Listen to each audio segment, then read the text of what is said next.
En la actualidad, los refugiados son víctimas de la violencia o sufren violación de sus derechos y no pueden acogerse a la protección de su país.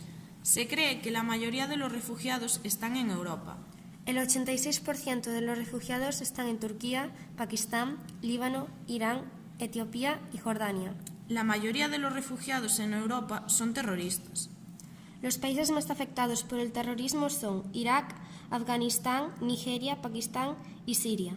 El 72% de las muertes en el mundo por el terrorismo son en estos países. Los refugiados tienen casa gratis y sueldo mensual. En realidad, están en centros de acogida durante 6 meses como máximo y solo disponen de 50 euros al mes. Los refugiados vienen a aprovecharse de los servicios sociales. Solo el 0,002% de los ingresados en los hospitales son refugiados. Los refugiados emigran porque quieren.